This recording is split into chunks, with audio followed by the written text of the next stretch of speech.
책을 읽는 당신이 별처럼 빛나길. 책방 별곡. 안녕하세요, 책별님들. 오늘은 여러분들께 초격차라는 책을 읽어드리겠습니다. 한국을 넘어 세계를 놀라게 한 경영의 기재, 삼성전자 권오현 전 회장의 33년 초격차 조직 경영 전략. 출판사 세멘파커스. 그럼 시작할게요. 1장 리더, 탄생과 진화.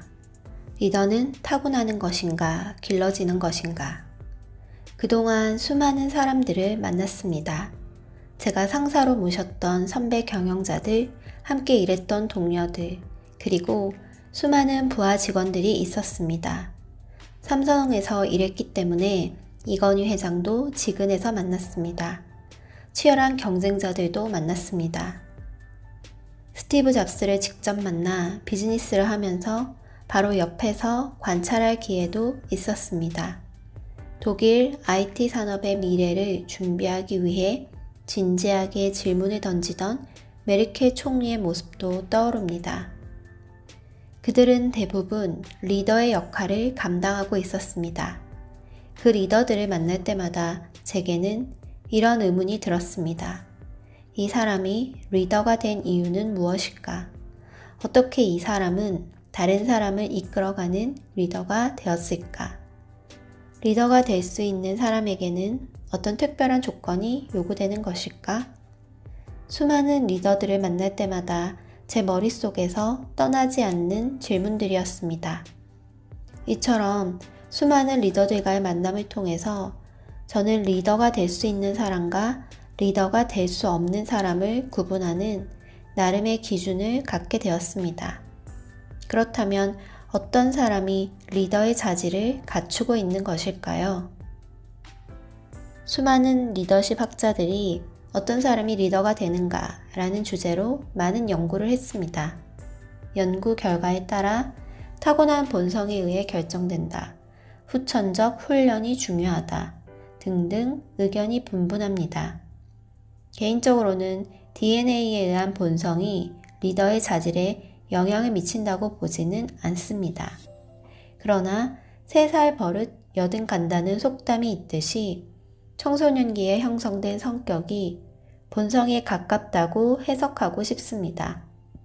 저는 리더의 자질은 본성에 의한 영향이 3분의 1, 훈련으로 얻을 수 있는 부분이 3분의 2쯤 되지 않을까 생각합니다.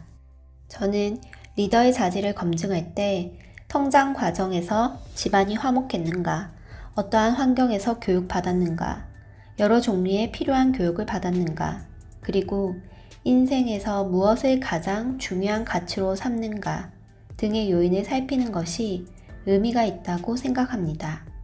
특히 그 사람이 성장하는 과정에서 이기적인 판단과 선택을 자주 하진 않았는지 면밀히 검토해야 한다는 것을 강조하고 싶습니다.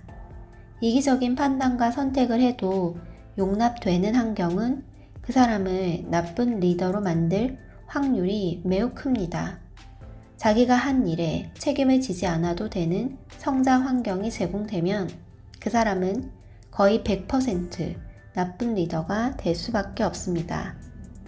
리더로 성장할 가능성을 전적으로 성장 환경 탓으로만 돌린다면 누군가는 그것을 부당하다 여길 것입니다. 한 가정에 태어나는 것은 개인의 의도적인 선택이 아니기 때문입니다. 하지만 가정 환경이 불우해도 좋은 스승이나 멘토를 만나 올바른 길로 성장하는 경우가 많지 않습니까? 청소년기를 좋은 환경에서 보낼 수 있다면 행운입니다. 그러므로 청소년기에 형성된 성격을 본성으로 분류하는 것이 합리적이라고 생각합니다. 이를 전제로 저는 리더가 반드시 갖춰야 할 내면의 덕목, 다시 말해 본성으로부터 얻어진 내면의 덕목을 다음 3가지로 요약합니다. 진솔함, 겸손, 무사욕. 모든 사항을 객관적으로 판단하고 자신의 유불리에 상관없이 관련 당사자들과 솔직하게 얘기할 수 있는 자세. 이것이 바로 진솔함입니다. 나아가 자신에게 부족함이 있다면 누구에게라도 배울 수 있다는 생각, 동료와 직원 등 타인에게 행하는 예의 바른 행동이 겸손입니다. 그리고 개인적인 이익을 취하기 위해 절대로 부정한 행동을 하거나 편법을 사용하지 않겠다는 무사욕의 실천. 이 모두가 어느 시대든 어떤 상황이든 리더가 반드시 갖추어야 할 내면의 덕목입니다.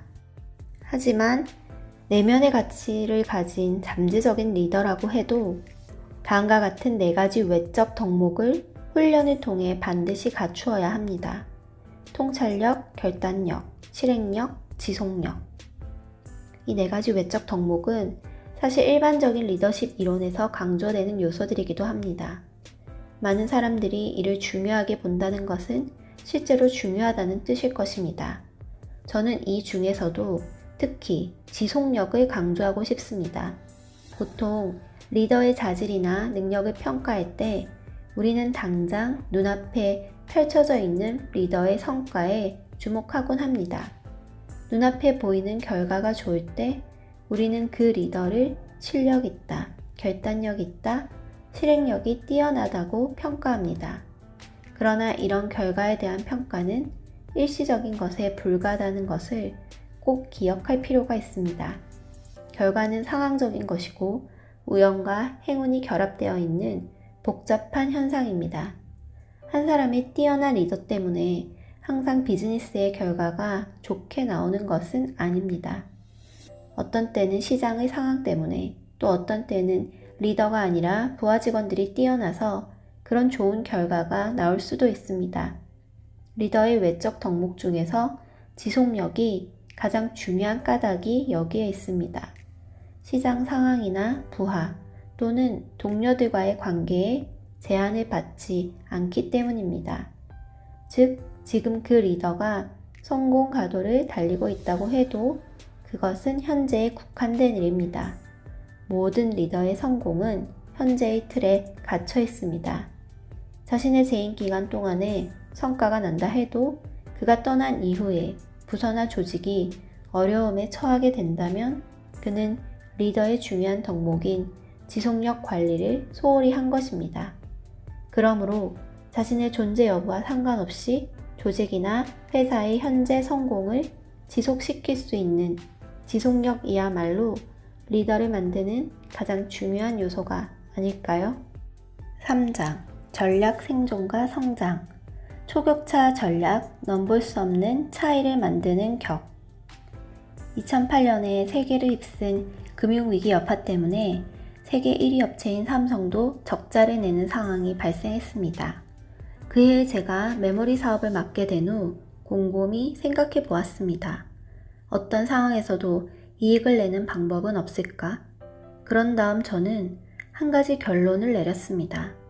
지금까지 해왔던 것처럼 끊임없는 노력과 개선으로 경쟁자를 조금 앞서온 방법만으로는 천수답 형태에서 벗어날 수 없다는 것이었습니다. 천수답 경영을 벗어나기 위해서는 절대 경쟁력이 필요했고 이를 달성하기 위해서 개선이 아니라 혁신을 할 수밖에 없었습니다. 경쟁자가 쫓아올 수 없는 초격차 전략을 구사하기로 한 것입니다. 초격차란 단순히 기술의 격차만을 말하는 것이 아닙니다. 초격차란 단어에는 연구, 개발, 목표 설정 및 방식, 제조 라인의 운영과 시스템, 인프라, 일하는 방법, 문화 등 모든 것을 변화시켜야 한다는 의미가 담겨 있습니다. 개선은 부서별로 순차적으로 혹은 부분적으로 진행할 수 있지만 혁신은 모든 부문이 동시에 진행해야만 성공할 수 있는 것입니다. 세계 1위를 하고 있는데 굳이 위험을 감수해야 합니까? 라고 의문을 제기하는 임원들도 일부 있었지만 저는 과감한 도전의 길을 택하기로 했습니다. 반도체 이야기를 조금 더 들려드리겠습니다. 최첨단 반도체 완조품을 만들기 위해서는 수백 개의 공정 과정을 거치게 됩니다. 어떤 제품들은 최종 완성까지 2개월이 걸리는 경우도 있습니다. 그리고 각 과정의 완성도가 거의 완벽해야만 정확하게 작동하게 됩니다. 각 과정의 완성도가 99%라고 해도 최종 수율은 사업을 할 수 없을 정도로 낮아집니다. 게다가 완제품이 생산된 다음 테스트할 때까지 중간에 제품의 정확도를 확인할 방법도 마땅치 않습니다.